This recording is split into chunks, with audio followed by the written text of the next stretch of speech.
We've all experienced it before. The kid who's a little different gets laughed at in class, and we laugh too, just going along with the crowd. At work, experienced employees lie to customers to make more sales, and we start mimicking those same tactics for higher commissions. At school, when students start cheating on tests and homework because everyone else is doing it too, we cheat as well to avoid falling behind. These are just some examples.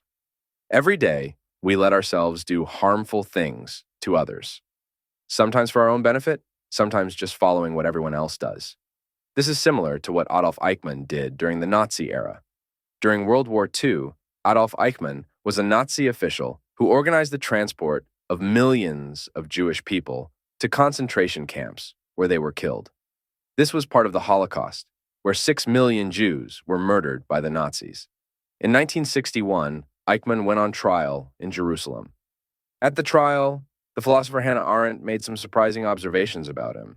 She expected to see a very evil, hateful person. But instead, Eichmann appeared utterly normal and unremarkable.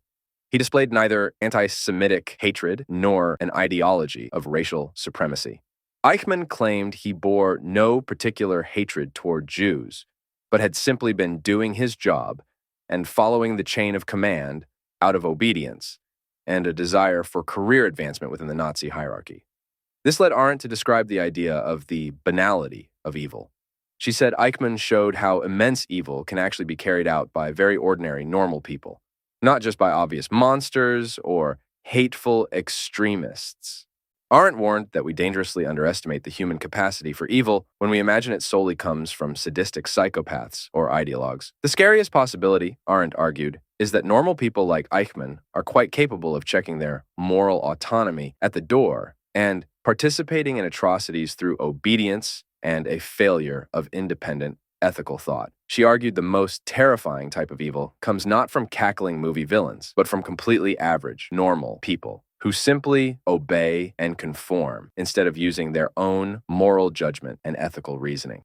While Hannah Arendt's portrayal of Eichmann as an ordinary, unthinking bureaucrat instead of an evil monster was heavily criticized, her core idea of the banality of evil is supported by different psychological research.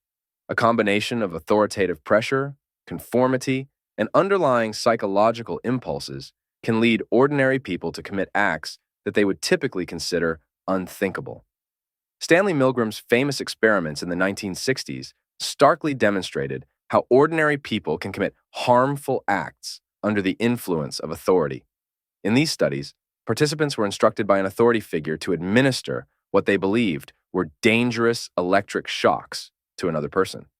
Despite hearing the victim's agonized screams and pleas to stop, about 65% of the participants continued to the maximum 450-volt shock. This revealed a startling willingness to obey authority figures, even when it involved inflicting pain on others. Philip Zimbardo's Stanford prison experiment provided a powerful look at how situational roles and peer influence could lead to cruel behavior. College students were randomly assigned roles of guards or prisoners in a mock prison setting. The guards quickly began to engage in sadistic behavior, such as harassment and psychological torture of the prisoners. This transformation occurred not because the participants were inherently evil, but because the situational context and group dynamics allowed their latent aggressive impulses to surface. Solomon Asch's experiments on conformity further illustrated how individuals could be swayed to make obviously wrong choices due to group pressure. Participants were asked to compare line lengths and give their answers after Confederates had unanimously given incorrect answers. Around 75% of the participants conformed to the group's incorrect answers at least once, showing that the desire to fit in with the group can lead people to ignore their own perceptions and judgments.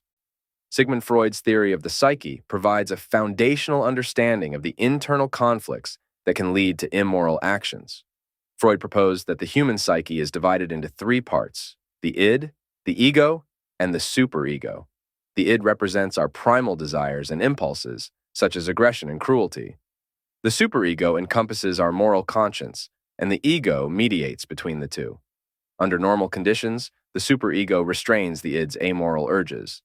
However, in situations where authority, peer pressure, or situational roles diminish the influence of the superego, the id can dominate, leading to actions that align with our basest impulses. The common thread is that despite generally good intentions, human beings have powerful underlying tendencies to obey authorities, go along with group pressures, and act on selfish, aggressive impulses, tendencies normally kept in check by our moral reasoning.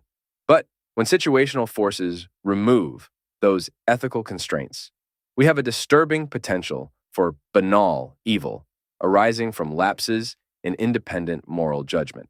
Let us know your thoughts in the comments. And do not forget to like and subscribe for more thought-provoking videos.